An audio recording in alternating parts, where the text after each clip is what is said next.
Assalamualaikum warahmatullahi wabarakatuh. Alhamdulillahirabbil alamin. Alhamdulillahi wa kafa. Wassalatu wassalamu ala Rasulillahil Mustafa wa ala alihi wa sahbihi ahli sidqi wal wafa.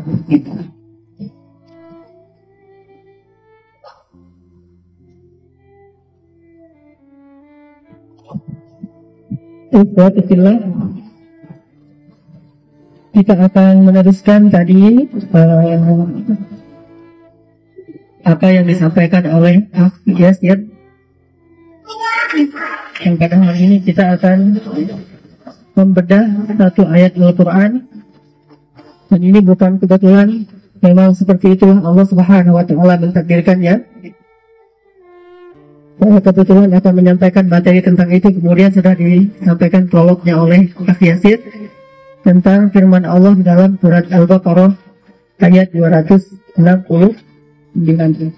Kita akan bedah ayat ini dengan mengambil beberapa inspirasi dari salah satu channel TV di Qatar, yaitu Qatar TV.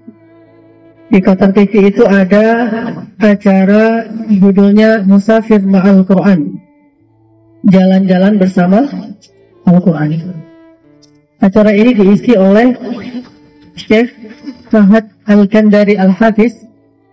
Syekh Al-Kandari ini salah satu imam besar Kuwait selain Syekh Masyari Rashid Al-Afasi. Jadi di sana ada dua imam yang terkenal. Pertama Syekh Masyari Rashid Al-Afasi, dan kita tahu beliau. Yang kedua Syekh Fahad Al-Kandari, dan mungkin sebagian kita sudah pernah mendengar tilawah beliau yang luar biasa, juga sangat lembut iramanya dan sedih. Beliau mengisi acara di Qatar TV dengan judul Musafir Ma'al Quran, Musafir bersama Al-Quran. Di dalam acara itu yang ada sekitar 20 episode, saya setiap malam mengikutinya jam 8 malam kalau waktu Indonesia. Beliau menjelaskan tentang bagaimana rahasia-rahasia agar kita bisa menjadi seorang hafiz Al-Quran dengan hafalan yang baik. Dan bukan hanya penjelasan, tetapi beliau juga keliling dunia, termasuk ke Mesir, ke Turki, yang paling sering dua negara ini, Mesir, Turki, sisanya ke Tajikistan, Uzbekistan, dan sebagainya, untuk bertemu dengan para penghafal Al-Quran yang ada di sana. Dan nanti saya akan tunjukkan beberapa contoh hafiz Al-Quran yang menurut saya ini adalah mukjizat di abad kita. Orang yang masih sangat mudah menghafal Al-Quran hanya dalam waktu yang sangat singkat, plus menghafal hadis 11.000 hadis dalam waktu hanya 20 hari. Dan inilah yang disebut dengan musafir ma'a ahli Al-Quran, berjalan atau tamasya bersama para ahli Al-Quran. Dan hari ini kita akan ambil 3 saja di antara nasihat-nasihat yang disampaikan di dalam acara tersebut. Tapi sebelumnya kita tilawah dulu Al-Quran yang ada di dalam surat Al-Baqarah ayat 269. Silakan dibuka mushaf atau bisa juga melihat ke layar firman Allah di dalam surat Al-Baqarah ayat 269. A'udzu billahi minasy syaithanir rajim. Silakan.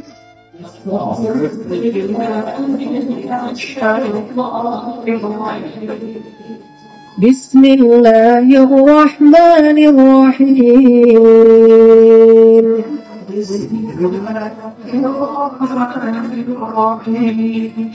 يؤتي الحكمة من يشاء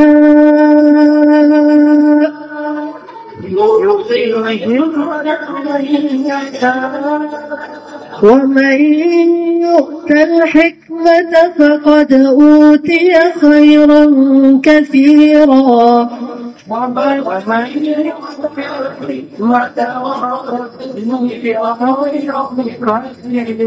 وما يذكر إلا أولو الألباب.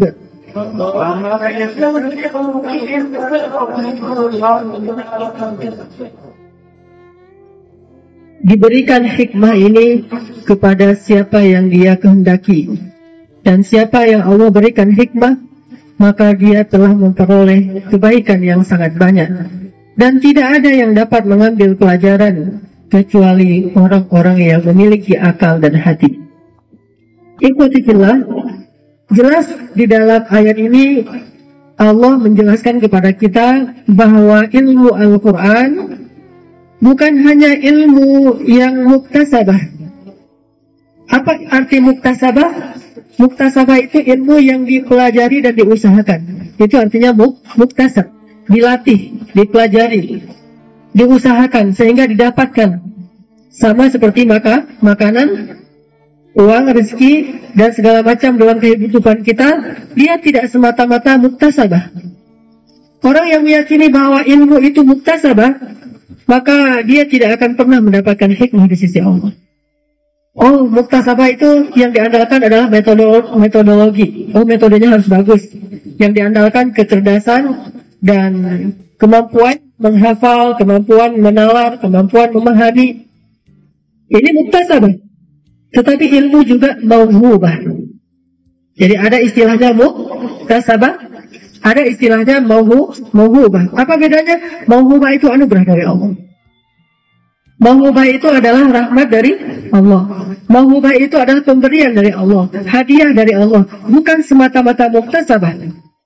Setengahnya muktasabah, setengahnya mauhubah. Kalau kita bisa buat porsi. Tapi sebetulnya muktasabah itu hanya asbab saja. Intinya adalah mauhubah. Allah yang memberikan ilmu itu kepada kita. Terutama ilmu Al-Quran. Sama halnya dengan rezeki yang kita cari siang dan malam. Tetapi kalau tidak dengan seizin Allah, itu tidak akan datang kepada kita. Ma asabaka falan yukhti'uk, wa ma asqa'aka falan yusibuk, kata Nabi. Apa yang akan menimpamu tidak akan meleset darimu, dan apa yang ditetapkan meleset darimu tidak pernah akan bisa menimpamu. Jadi ilmu itu pertama muktasab, kita mencari dengan sungguh-sungguh. Kedua mauhubah atau mauhubah, itu adalah anugerah dari Allah Subhanahu wa ta'ala. Dan siapa yang Allah anugerahkan ilmu, maka dia telah memperoleh khairan katsira, nikmat yang sangat banyak. Dan tidak ada yang mengerti betapa banyaknya nikmat itu kecuali ulul albab, orang yang berakal dan memiliki hati yang jernih. Tidak ada yang mengerti betapa pentingnya hikmah itu.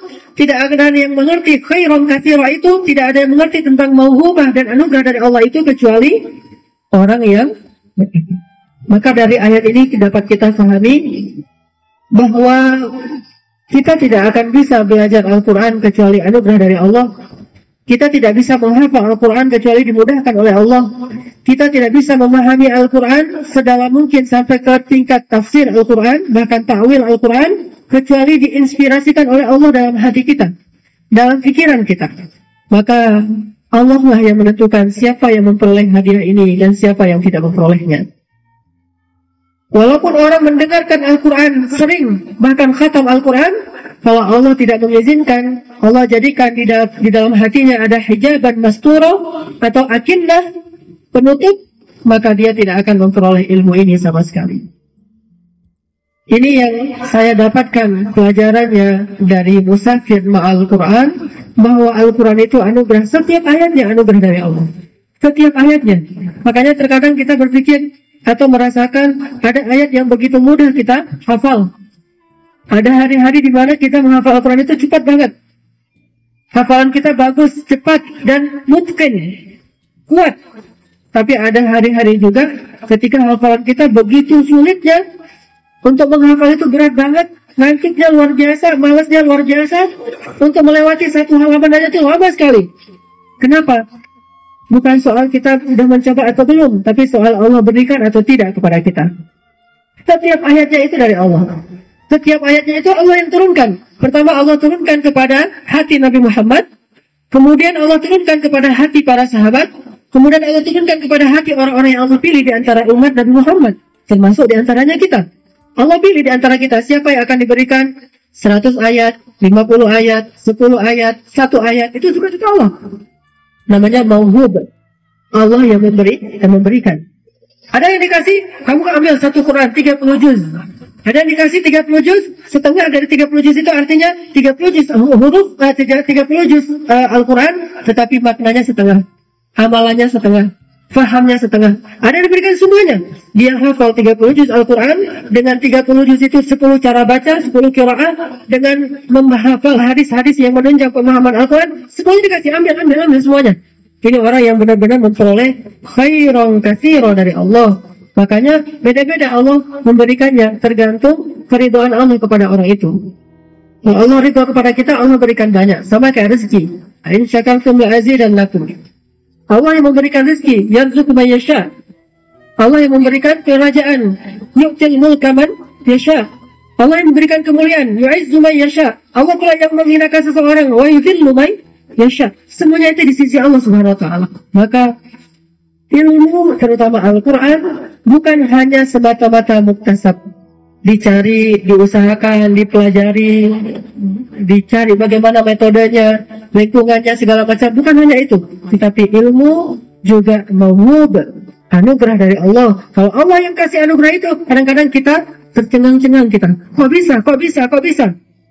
Kok bisa kalau dijawab dengan akal kita? Nggak ada jawabannya. Tapi kalau dijawab dengan iman, ya bisa. Karena ini anugerah dari Allah, bisa saja diberikan kepada may yasha, siapa yang Allah kehendaki. Sekarang kita cari tahu beberapa ilustrasi di Mesir, anak-anak yang hafal Al-Quran, dan Allah bukan hanya memberi mereka huruf-huruf Al-Quran, tetapi juga ilmu hikmah dari Al-Quran. Pertama, yang tadi saya sampaikan, namanya Syarif Sayyid, anak Mesir. Kalau sekarang dia sudah berusia sekitar 11 atau 12 tahun. Namanya Syarif Sayyid, bisa cari nanti di YouTube. Apalagi kalau ngetiknya pakai bahasa Arab itu cepat langsung keluar Syarif Sayyid. Anak ini dia usianya 6 tahun dulu menghafal Al-Quran baru 4 juz.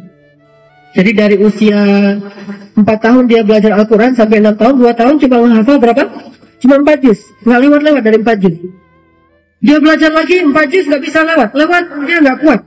Setiap pas mau nambah hafalan, murajaahnya bingung. Nanti lupa lagi yang di belakang. Cuma 4 juz saja yang dia hafal.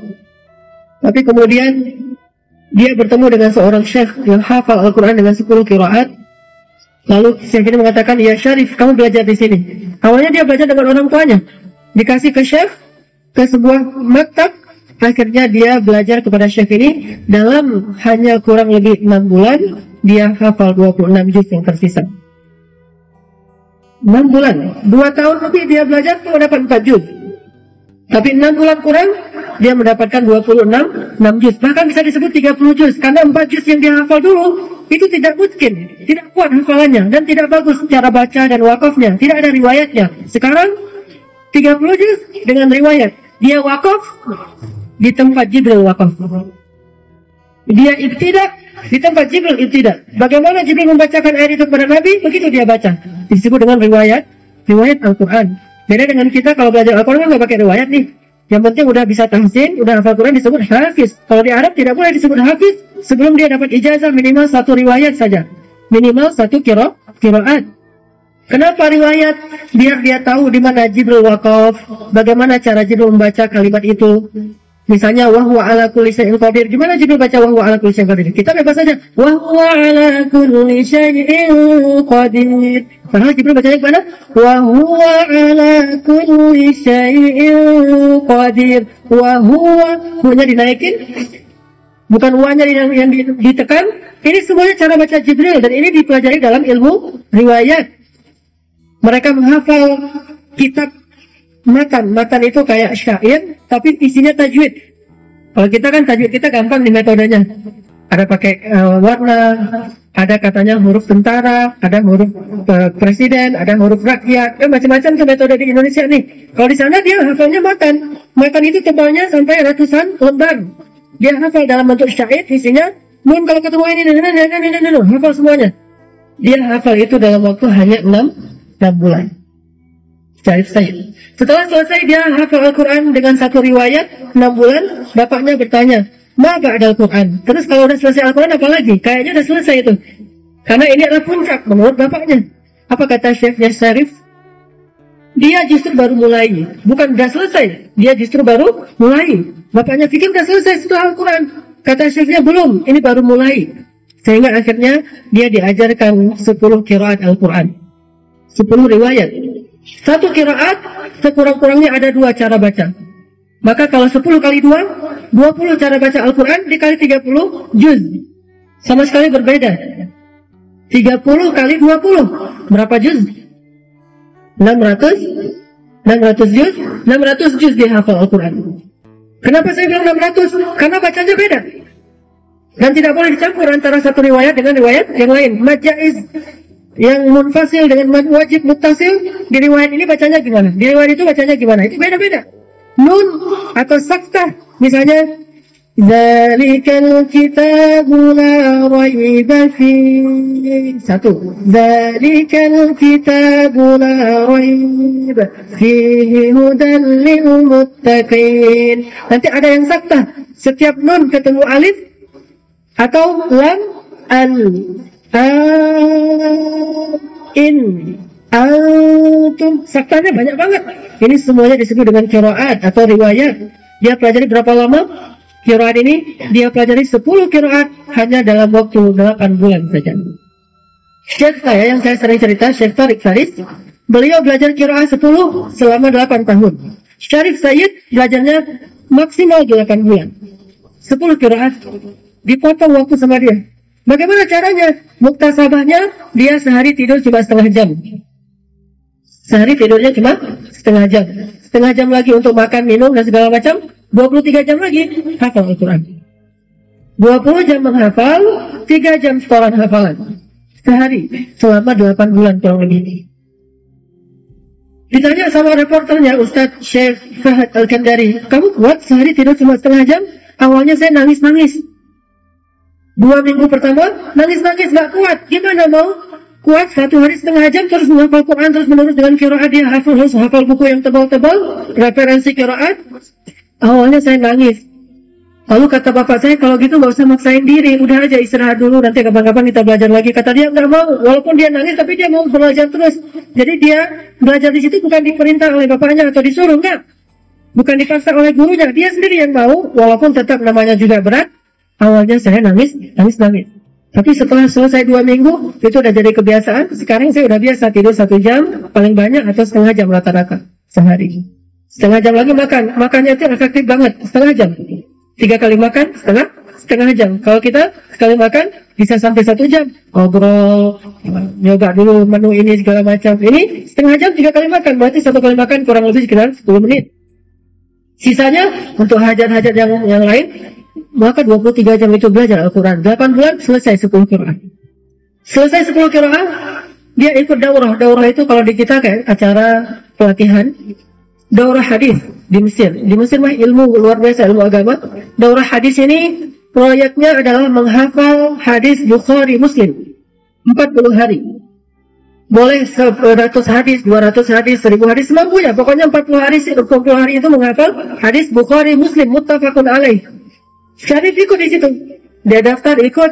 Kata syekhnya, ya Syarif, kamu hafal di hadis Bukhari Muslim 40 hari. Jumlahnya berapa totalnya? 11.000 hadis.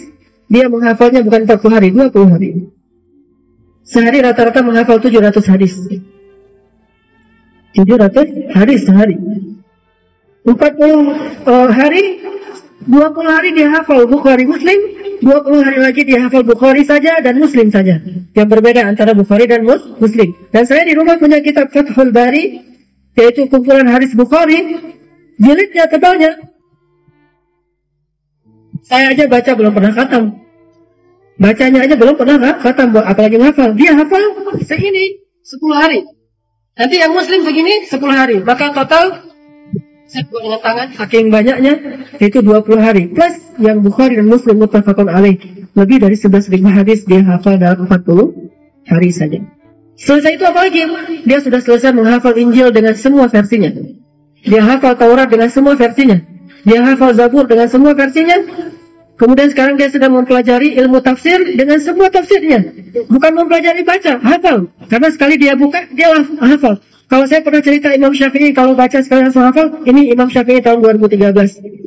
Baca langsung hafal, baca langsung hafal. Dan anaknya nggak tertekan dengan ilmu yang banyak gini.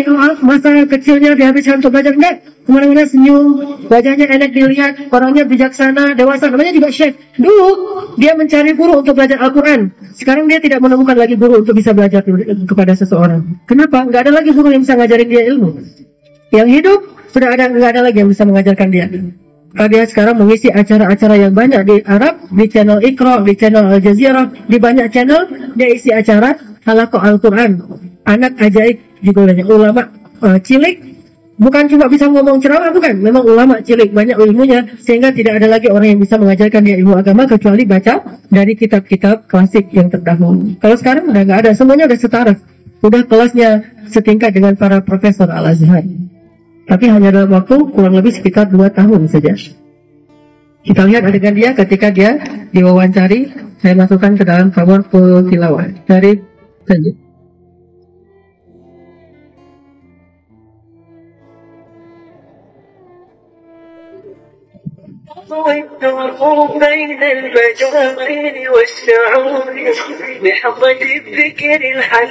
Ini nasyid ini adalah isinya tentang motivasi menghafal Al-Quran.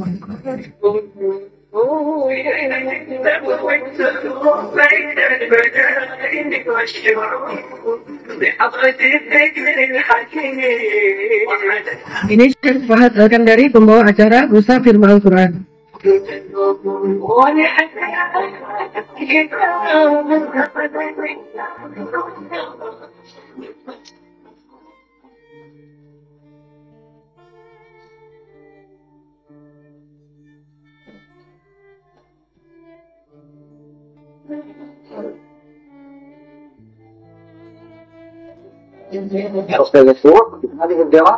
Ini adalah Syekh Fahad Al-Kandari dari Kuwait, imam besar Masjid Kuwait selain Ustaz Al-Afasi. صعب علي أسأل منه أنا أقول لك أخوك وحبكم فهد راح تشوف حبهم بإذن الله قوي ولكن اعزم معاي بهذه الدراسة الجميلة والسهلة اللي راح أحكي إياها بإذن الله.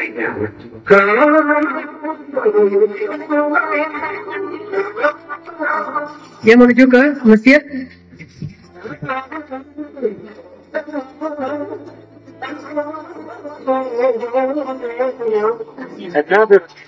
Nah, ini anaknya Syarif Sayyid.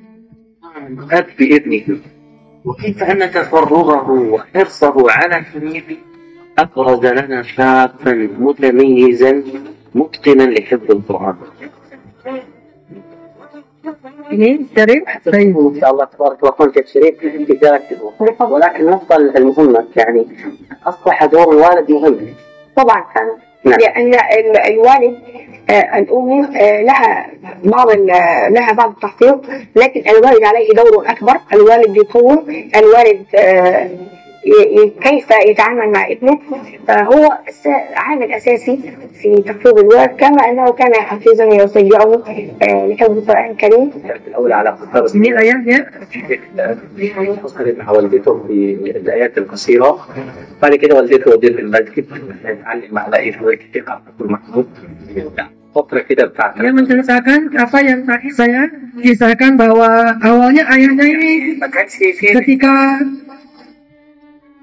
Syarif belum lahir, ayahnya berdoa, ya Allah, anugerahkanlah kepadaku seorang anak yang akan menjadi salah seorang ulama besar pada zamannya. Ini doa ayahnya.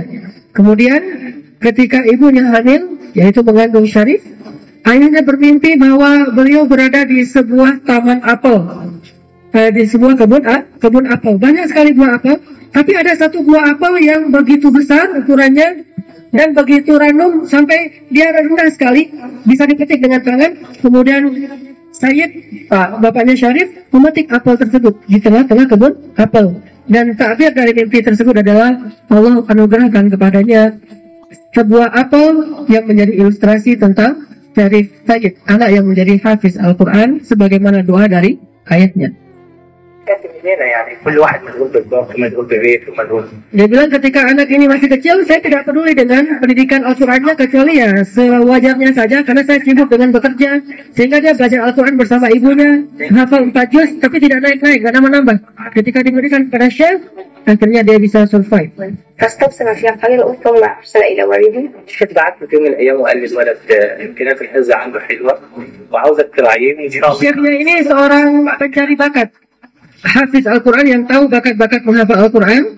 Kemudian chefnya mengetes Syarif Sayyid dengan menyuruh hafal syair yang sangat panjang. Biasanya anak-anak lain ngafalnya seminggu, dia ngafalnya cuma dalam 20 menit saja.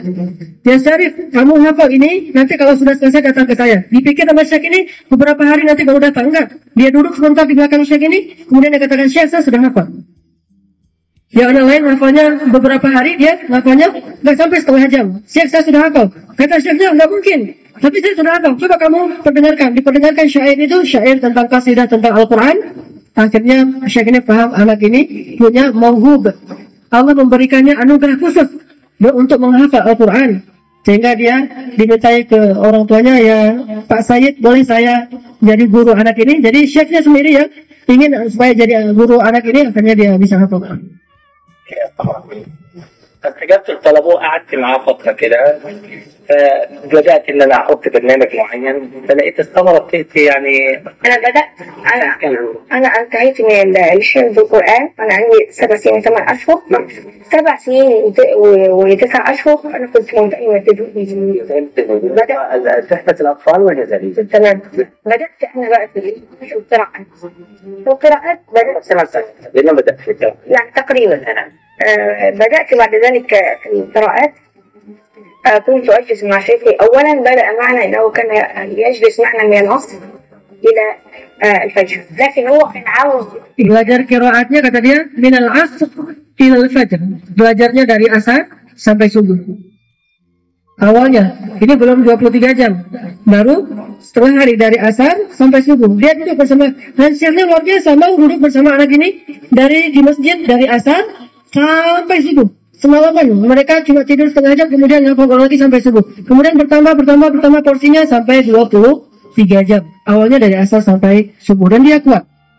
قراءة كما أخذت القرآن في فترة قصيرة لأن بفضل الله حقق هذا الإنجاز. Ingat bahasa dia, karena udah punya ilmu, dia bilang semua ini fadlullah, anugerah dari Allah. Aku hafal Al-Quran waktu yang singkat, semua ini karena anugerah dari Allah. Dia tidak mengatakan karena aku pintar, karena gurunya hebat, metodologinya bagus. Nah, fadlullah. Inilah inti dari pembicaraan kita. Yu'til hikmata man yasha. Suka-suka Allah mau ngasih ke siapa.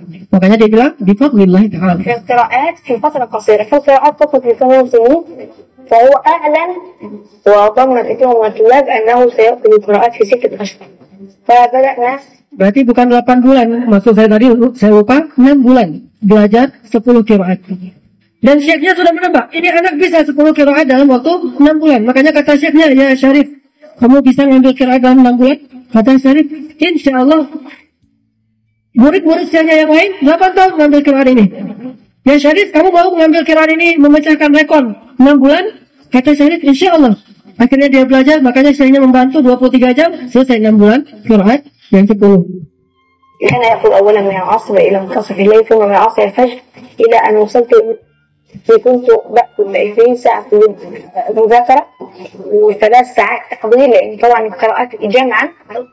Dia bilang pertama dari asar sampai tengah malam, kemudian dari asar sampai subuh, kemudian dari asar sampai zuhur, kemudian dari asar sampai asar. Full. Selama 6 bulan 20 jam saya menghafal, 3 jam saya store kepada syekh saya, 1 jam lagi untuk tidur dan makan, setengah jam. إفرادا اقرأ برواية كذا ليست محتاجة لكن جمعا هذا الأول هذا قليل الأول بعد كده الكثير. فكنت بحضر في 3 ساعات ونصف ساعة نوم ونصف ساعة. طبعا هو كان في البداية محرقة لكن بفضل الله نهايته محرقة.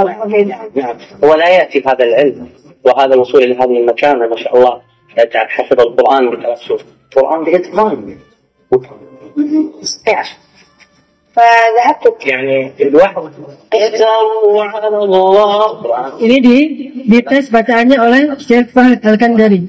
Tidak ada kesan tertekan, kesan capek menghafal Al-Quran ketika masa kecil dihabiskan dengan belajar 23 jam. Ini tidak ada kesan apapun selain wajahnya berseri-seri dengan cahaya Al-Quran. Dia tersenyum, akhlaknya mulia.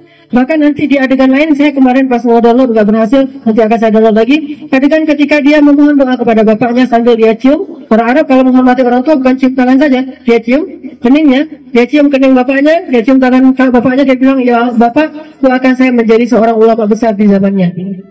Sebagaimana doa bapaknya dulu ketika dia belum lahir. Ternyata itu Allah tanamkan dalam hatinya, kemudian dia katakan, ya Bapak, doakan supaya saya jadi salah satu ulama besar pada zaman ini. Jika kata bapaknya, ya Allah, jadikan anak ini ulama besar di zamannya. Dan dia punya saudara-saudaranya juga sudah hafal Al-Quran, cuma sudah syatiah, memang mauhub. Allah berikan anugerah ini kepada siapa yang Allah kehendaki. Ini yang disebut dengan Al-Quran. Ilmu itu bukan sekedar muktasab, bukan cuma dicari, tetapi yang lebih dahsyat dari itu adalah mauhub, pemberian dari Allah SWT. Maka apa yang dinasihatkan ulama dari pemahaman ini? Pertama, perbanyaklah doa dan tadarruk kepada Allah. Setelah dari keberhasilan kita ada di dalam untayan doa. Ini nasihat pertama dari Syekh Fahad Al-Kandari dan ulama-ulama penghafal Al-Quran. Banyak-banyak berdoa. Doa orang tua terutama ini mustajabah. Minta doa kepada ayah dan ibu kita. Ini doa yang mustajabah. Ya ayah, ya ibu, jadikanlah, berdoalah supaya Allah menjadikan saya seorang hafiz Al-Quran. Berdoalah supaya Allah menjadikan saya seorang mujahid fi sabilillah yang berdakwah dan mendapatkan pahala jihad di jalan Allah, berdakwah di Masjid Istiqamah, berdakwah di Bandung dan segala macam. Berdoalah supaya saya menjadi seorang anak yang nanti di akhirat termasuk min ahlul Quran. Ahlul Quran yang mereka berada di atas mimbar-mimbar dari cahaya. Yang mereka itu mendapatkan tajul waqar, mendapatkan mahkota yang khusus dari Allah Subhanahu wa taala. Jadi kita minta itu kepada siapa? Ayah ibu kita. Mustahil kita akan mendapatkan ilmu Al-Quran yang benar kalau kita durhaka kepada kedua orang tua. Bagaimana mungkin kita akan mendapat doa yang baik kalau kita tidak baik kepada mereka? Dan banyak-banyak berdoa di waktu yang mustajabah. Salah satu waktu yang mustajabah ketika sujud dan sebelum salam. Ketika kita sholat, dalam sujud dan sebelum salam. Kalau yang sebelum salam ini riwayatnya dari Ibnu Abbas dikatakan bahwa kami di masa Rasul suka berdoa di waktu sujud. Dan kemudian juga berdoa sebelum kami salam dengan doa yang baik-baik apapun yang kami inginkan. Tidak dibatasi doa tertentu. Maka sebelum salam baca doa. Tapi harus berbahasa Arab. Allahumma ja'al Qur'ana hujjatan li la alayya. Ya Allah, jadikan Al-Quran sebagai syafaat bagi saya, bukan sebagai mudarat atas diri saya. Allahumma ja'al Qur'an hujjatan li la alayya. Atau hujjatan lana la alayna. Allahumma ij'al al-Quran hujjatan li la alayya. Jadikan Al-Quran itu sebagai syafaat, kemudahan bagi saya, dan bukan mudarat atau kesusahan bagi saya. Atau berdoa Allahumma ja'alni min huffazil Quran atau min ahlil Quran. Ya Allah, jadikan aku termasuk penghafal Al-Quran. Sekarang sejak saya tahu acara ini, setiap saya salat saya pasti mendoakan apa? Allahumma ja'al usratana min huffazil Quran. Ya Allah, jadikan keluarga kami penghafal Quran semuanya. Saya, istri saya, anak-anak saya semuanya jadi penghafal Quran. Cucu saya, ya doanya Maryam, doanya istri Imran, doanya Zakaria, doanya Ibrahim, semuanya berhasil kan? Doa. Setengah dari keberhasilan kita itu ada di dalam untayan doa. Kalau kita yang sudah punya anak atau yang akan punya anak, masih bayi dalam kandungan misalnya, banyak-banyak berdoa, ya Allah jadikan anak ini hafiz Al-Quran. Dan jangan sekali dua kali, terus menerus. Doa itu dawam, terus menerus, karena doa itu juga ibadah, pahalanya besar. Allahumma ja'al hadal gulam hafiz Al-Quran. Allahumma ja'al hadal walad hadal bin hafiz Al-Quran, dan sebagainya. Ya Allah, jadikan ini penghafal Al-Quran. Cari doa-doa yang solih, kemudian tambahkan di dalam sholat kita sebelum kita salam. Setelah kita baca innaka hamidum majid, kita baca Allahumma inni a'udzubika min azabi jahannam wa min azabil qabr wa min fitnatil mahya wal mamat wa min syarri fitnatil masihid dajjal. Baru doa yang bebas. Selama ini kalau tahiyat, doa terakhirnya apa? Setelah innaka hamidum majid, salam, nah. Setelah innaka hamidum majid masih ada doa 4 tahun kan? Allahumma inni a'udzubika min azabi jahannam 1, wa min azabil qabri 2, wa min fitnatil mahya wal mamat 3, wa min syarri fitnatil masih dajjal 4. Baru setelah itu mimma yasha, doa apa saja yang dia kehendaki yang bagus-bagus. Dan saya yang paling sering selain berdoa, ya Allah ahsin khuluqi kama ahsanta khalqi, ya Allah perbaikilah akhlak saya sebagaimana Engkau memperbaiki dan memperindah wajah saya, maka perindahlah akhlak saya. Saya juga berdoa, Allahumma ja'alni min hafadzil Quran. Ya Allah jadikan saya orang yang hafal Quran, bukan cuma hafal hurufnya, tapi hafal dengan maknanya dan amalannya, sehingga benar-benar menjadi ahlul Quran. Saya doakan anak saya sebut satu-satu, Allahumma ja'al Aisyah, Allahumma ja'al Maryam, Allahumma ja'al usratana kulluhum min huffazil Quran. Semuanya penghafal Quran. Alangkah indahnya keluarga yang semuanya hafal Quran. Apalagi kalau bisa 37 semuanya hafiz Al-Quran. Ibu, bapak, anak, cucu semuanya. Nanti cari menantu juga hafal Quran, semuanya hafal Quran. Maka Allah akan berikan khairan katsira. Pasti dimudahkan urusan-urusan yang lain. Doa. Dan salah satu rahasia suksesnya Syarif Sayyid menghafal semua hafalan yang baik-baik ini karena doa dari ayahnya, doa dari ibunya. Kalau dalam kisah Maryam dan Isa, itu buah doa dari neneknya Isa, yaitu istri Imran.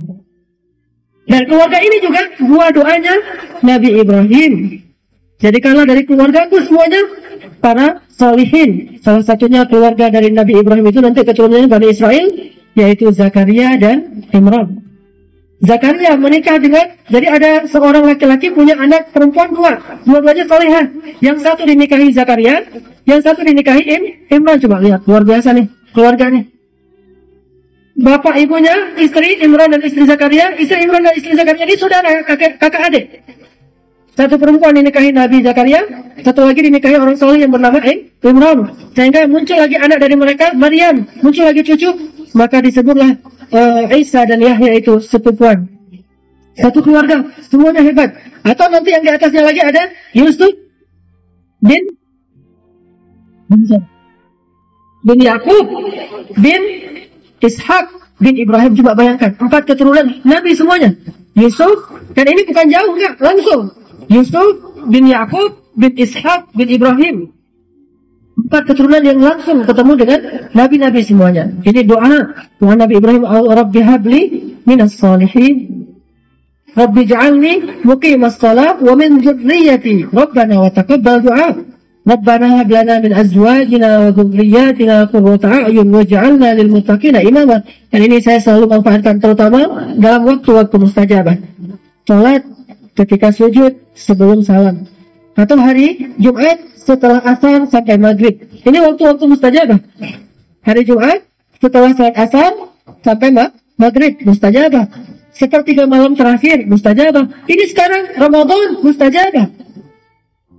Terus berdoa, banyak-banyak berdoa di bulan yang syahrul doa, bulan doa yang seperti sekarang ini, terutama nanti 10 malam terakhir, itikaf doa, ya Allah jadikan saya hafiz Al-Quran, jadikan saya hafiz Al-Quran, jadikan keluarga saya hafiz Al-Quran, walaupun hafalnya setengah Al-Quran, seperempat Al-Quran, sepertiga Al-Quran, yang penting hafiz Al-Quran. Kalau bisa, kehamilan, sempurna.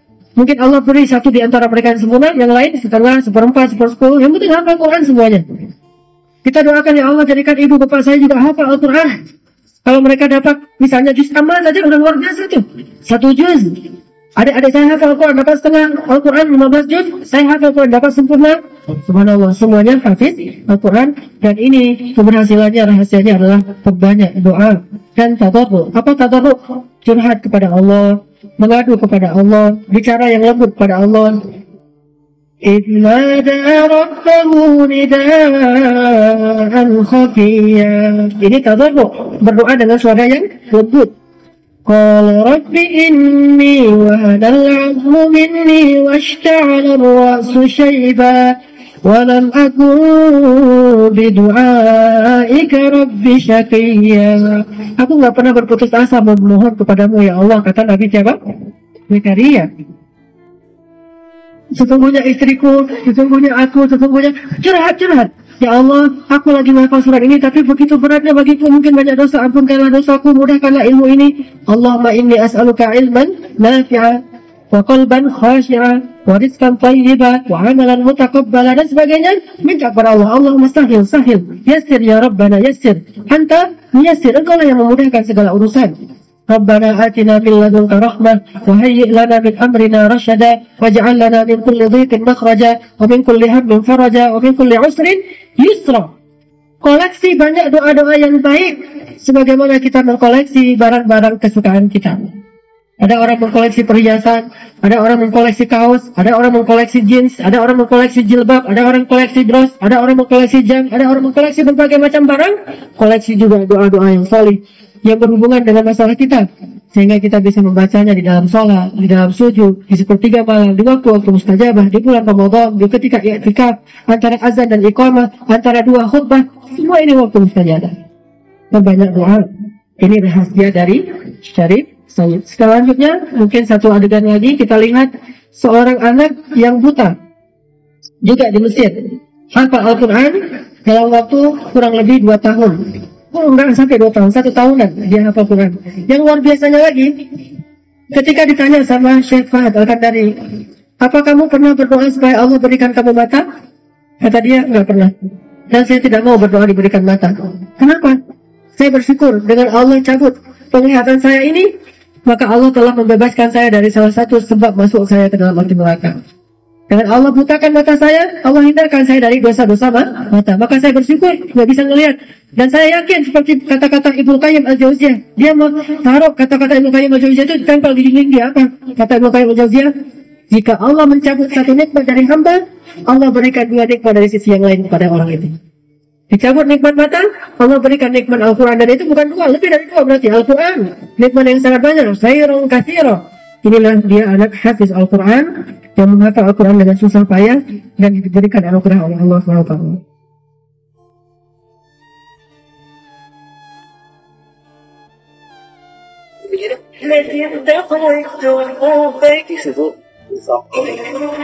Ini anaknya.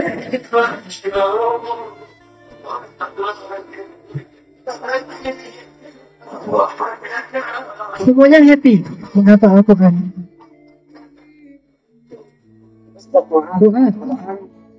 انها كانت طويله وشاقه. معاذ ما شاء الله بدا يحفظ القران، ولكن في نصف الطريق معاذ أصيب بمرض. ما هي قصة هذا المرض؟ كنت في مسابقة. Kata dia, saya pernah ikut acara musabaqah namanya musabaqah surulik emas. Artinya suara dia bagus, makanya ikut musabaqah surulik emas. نعم. عشان تعرفين تسمعنا إن شاء الله بصوت الفيديو. نعم أكتب. وبعد ذلك صار يعني تراثها في التلفاز. بعد ذلك أتاني هذا المرض. Saya lagi menghafal Al-Quran, baru sekitar 6 juz saya hafal Al-Quran, tiba-tiba saya datang penyakit. Penyakitnya itu batuk yang begitu berat, sampai saya tidak bisa bicara, sampai saya panas tinggi gara-gara batuk ini. Ketika saya sedang memperdengarkan bacaan Al-Quran saya kepada syekh saya, tiba-tiba datanglah penyakit batuk ini. Saya batuk terus-menerus, nggak bisa mentor hafalan. Kata syekh saya, Mu'az, kembalilah ke rumahmu, nanti kalau udah sembuh baru kamu datang lagi ke sini. Berapa jarak antara rumah dia dengan syekh ini? Jaraknya sekitar lebih dari 3 kilo dia jalan kaki. Untuk dia dengan syekh ini, bapaknya sibuk dengan bekerja, ibunya sibuk juga, akhirnya dia jalan kaki sendiri kurang lebih sekitar 3 kilo. Akhirnya dia lebih dari 6 bulan tidak datang ke masjid itu lagi karena dia sedang sakit yang luar biasa. Dan dia lupa dengan bacaan Al-Quran yang selama ini dia hafal karena menanggung sakit yang berat. Dia pikir, mungkin saya sudah mau meninggal nih, sakit batuk yang parah banget, dia pikir saya mau meninggal. Lalu suatu hari di masjid setelah selesai sholat asar saya berbicara kepada Allah. Bukan berdoa, saya berbicara kepada Allah. Ya Rabbi, bukankah aku sedang berjalan di jalanmu? Aku sedang menghafal ayat-ayatmu? Maka jika engkau ridho, mudahkanlah ini ya Allah. Sembuhkanlah penyakitku dan jadikanlah aku seorang hafiz Al-Quran. نمشي من هنا لعند الموقف بتاع البلد يعني تقريبا بالخطوة السريعة ربع ساعة أو ثلث ساعة. Setelah dia berdoa di waktu asar, lagi-lagi sholat Jumat, dan hari Jumat, setelah asar, doa mustajabah. Dia berdoa, ya Allah, saya sedang berada di jalanmu, menghafal Al-Quran, tetapi saya engkau uji dengan sakit batuk yang membuat saya tidak bisa lagi menghafal Al-Quran. Mudahkanlah saya, ya Allah. Akhirnya setelah dia berdoa, kurang lebih 1 bulan kemudian batuk itu sembuh total. Di Mesir banyak orang yang miskin, sehingga tidak bisa berobat jauh-jauh dengan perobatan yang bagus, sehingga dia hanya mengandalkan obat-obat biasa atau beberapa herbal, dan dia nggak sembuh juga. Tapi dengan doa, kurang dari 1 bulan akhirnya Allah sembuhkan penyakitnya. Setelah dia sembuh, hafalan jauh lebih cepat daripada sebelumnya. Langsung dia hafal Al-Quran dalam waktu yang sangat singkat. Jadi 2 tahun itu gara-gara ditunda dengan sakit. Aslinya dia hafal Al-Quran kurang dari 1 tahun. Hafiz Al-Quran. مسك على الأقدام وعليه أو على وليك والموت لله جاهز. Mau dites arti lagunya, betapa bahagianya para penghafal Al-Quran, betapa bahagianya para penghafal Al-Quran. Masa ada hafal. محمد سعيد طفل حفظ القرآن Ini juga anak lain yang hafal Al-Quran. Rata-rata mereka adalah orang-orang yang punya keterbatasan, baik keterbatasan dari keluarga karena bukan orang kaya yang punya biaya untuk belajar ke sekolah-sekolah hafiz Al-Quran yang ternama di kota Kairo. Rata-rata tinggalnya di desa pelosok di Mesir. Tetapi karena mauhub, Allah berikan itu kepada mereka, bahkan mereka bisa lebih dahsyat daripada anak-anak lain. Kenapa? Salah satu rahasianya adalah doa. Maka kesimpulan pembelajaran kita hari ini adalah yu'til hikmata man yasha. Allah memberikan ilmu ini kepada siapa yang Dia kehendaki, maka mintalah kepada Allah. Bukan kita cari sendiri saja yang kita andalkan, tapi minta juga kepada Allah. Walaupun kita sudah sampai capek mencari, kalau Allah tidak berikan, tidak akan dapat.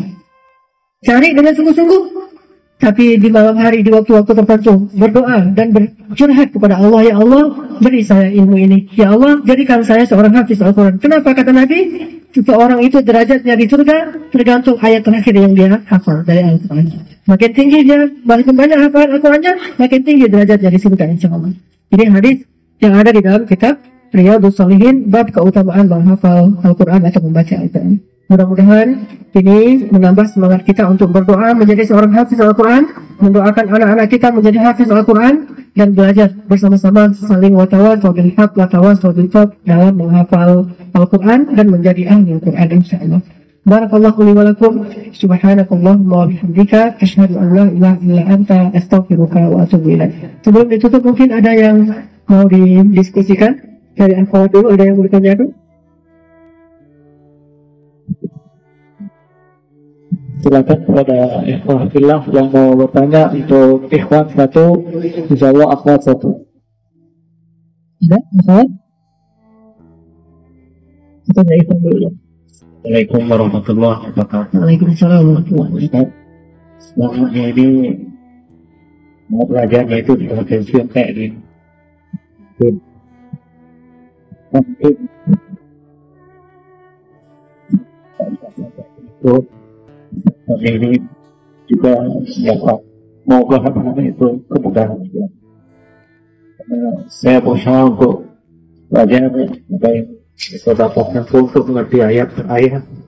Kadang ayat hafal ayatnya udah lama hafalnya nggak hilang-hilang, tapi kalau artinya baru dihafal 2 hari hilang. Usia berapa tuh? 52 tahun. 58 tahun. Ada seorang ibu usianya 76 tahun, hafal Al-Quran dalam waktu 1 tahun. Jadi 1 bulan dia menghafal sekitar 3 juz. Berarti 10 hari 1 juz. Kurang lebih 1 minggu 1 juz. 1 bulan 3 juz, karena 3 minggu hafal, 1 minggu lagi murajaah. Jadi 1 minggu 1 juz, 1 juz, 3 juz, sisa 1 juz. 1 minggu lagi dia murajaah. Ketika ditanya, di usia segini yang banyak orang mengeluh mudah susah menghafal, mudah lupa segala macam, kok kamu bisa? Ini juga acara sama Fahad Al-Kandari. Bukan hanya dengan anak-anak, nanti juga ada halakoh yang khusus dengan orang-orang yang sudah lanjut usia di atas 60 tahun. Ternyata rahasianya apa? Saya tidak peduli apakah saya akan khatam atau tidak ketika saya nanti meninggal. Tapi yang saya peduli, hari ini saya hafal berapa ayat. Terserah nanti meninggalnya setengah Al-Quran, seperempat Al-Quran, atau mungkin mudah-mudahan khatam, itu saya nggak peduli. Yang penting hari ini saya udah hafal berapa ayat Al-Quran. Itu yang dia fokus saja, 1 hari berapa. Awalnya sih 1 hari cuma setengah halaman atau seperempat halaman, tapi lama-lama karena udah terbiasa, udah mudah, akhirnya bisa 1 hari bisa beberapa halaman. Itu tergantung kebiasaan. Makanya tidak pasti harus 1 hari terus 1 halaman, nggak harus juga. Dari awalnya 1 hari cuma 2 baris, naik lagi setelah beberapa lama jadi 3 baris, 4 baris, 5 baris, sampai 1 halaman sehari. Itu tergantung kemampuan. Makanya dia bilang, saya hanya fokus sehari saya hafal berapa ayat.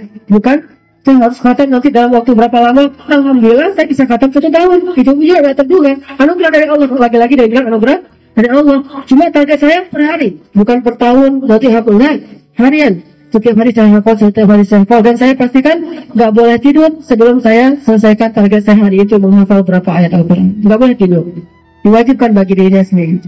Adapun bagaimana cara untuk bisa memahami Al-Quran dengan menghafal terjemahan, memang yang paling efektif bukan menghafal terjemahan, belajar bahasa Arab. Belajar bahasa Arab dengan menghafal terjemahan sama capeknya, cuma efektivitasnya lebih efektif belajar bahasa Arab langsung, sehingga kita tidak perlu lagi menghafal terjemahan langsung. Apa yang kita baca kita hafal. Dan kalau nanti misalnya Bapak sambil belajar Al-Quran, sambil menghafal Al-Quran, belajar bahasa Arab, pas sudah dapat 5 juz, ternyata bahasa Arabnya udah bagus, maka sisa 25 juz itu mudah sekali, cepat sekali, kenapa udah paham? Saya merasakan sendiri menghafal Al-Quran setelah paham bahasa Arab dengan sebelum paham bahasa Arab itu beda banget. Setelah paham bahasa Arab, sehari saya bisa menghafal dengan kesibukan 2 lembar. Sekali duduk, 1 jam, 2 lembar bisa dapat. 1 jam baca, hafal udah langsung. Kenapa? Paham bahasa Arab, lebih cepat kan? Jadi kalau mereka bisa sehari sampai setengah juz hafal Al-Quran, memang ya paham sih, sebetulnya salah satu aspek penunjangnya adalah paham. Di Palestina juga ada anak yang hafal Quran 40 hari 30 juz kan? 40 hari 30 juz, 1 hari 1 juz rata-rata, 40 hari khatam. Sehari dia hafal berapa? Kata dia 1 juz. Awalnya 1 hari 1 lembar, 2 lembar, lama-lama 1 hari 1 juz setengah sampai 2 juz 1 hari. Daurah ketika musim panas kayak sekarang nih di Palestina ada pelatihan menghafal Quran untuk anak-anak di masjid atau siapa aja yang mau di Gaza, terutama di musim panas mengisi liburan. Biasanya mereka hafal Quran, terutama bulan Ramadan 40 hari sampai 30 juz. Caranya gimana? Ya memang hafal Quran dengan memahami itu lebih cepat daripada menghafal hurufnya tanpa paham. Memang agak lebih sulit. Jadi belajar bahasa Arab. Nanti juga bisa nonton banyak acara di channel-channel Arab yang bagus-bagus banget acaranya, dan betapa kasihannya kita kalau nggak bisa bahasa Arab, banyak yang terlewatkan oleh kita. Anak-anak nggak pernah nonton TV Indonesia. Saya sering cerita, selalu saya setel channel Arab. Daripada saya beli video game segala macam, mending saya beli parabola 1,5 juta, udah bisa channel Arab mana yang saya suka. Jam 8 itu acara halaku yang kayak gini. Anak-anak senang, wah saya pengen jadi Syarif Said, kata anak saya. Saya pengen seperti yang tadi Muaz, sehingga dia hafal Quran senang, belajar bahasa Arab sedikit-sedikit. Kalau saya bicara rahasia dengan istri saya, dia udah ngerti. Kadang-kadang ngomong yang nggak boleh mereka dengar pakai bahasa Arab. Mereka ngerti. Ngomong ini ya kata Aisyah. Berarti udah sering dipakai di rumah. Dan tips belajar bahasa Arab, jangan belajar grammar dulu. Pasti putus asa. Jangan belajar grammar dulu. Pasti akan putus asa. Bukan ini apa. Banyak yang kayak gitu. Tapi langsung belajar conversation. Langsung belajar muhadatsah, langsung belajar ngomong. Salah nggak apa-apa. Misalnya anak yadhabu ilal madrasah, yang aslinya anak adhabu jadi yadhabu, nggak masalah, salah gitu. Grammarnya ntar aja. Udah setahun belajar, dah lancar ngomong, belajar kayak grammar. Sama kayak anak kecil, belajar ngomong dulu aja. Baru belajar tata bahasa Indonesia, kelas 1 SD kan. Tapi 6 tahun pertama dia belajar ngomong aja. Salah nggak masalah, malah kalau dia salah kita ketawa karena lucu, nggak masalah. Tapi nanti pas kelas 1 SD baru belajar dikir-dikir, ini namanya kata benda, ada kata kerja segala macam. Nanti kalau awal-awal udah langsung kata benda kata kerja, kita ngomong juga belum bisa, pasti bingung. Syarat belajar bahasa, terutama bahasa Arab yang begitu kompleks grammarnya, langsung ngomong aja. Belajar bicara, jangan belajar grammar. Grammar dikit-dikit aja porsinya. Makin kesana makin menambah porsi grammar. Tapi di awal nggak usah.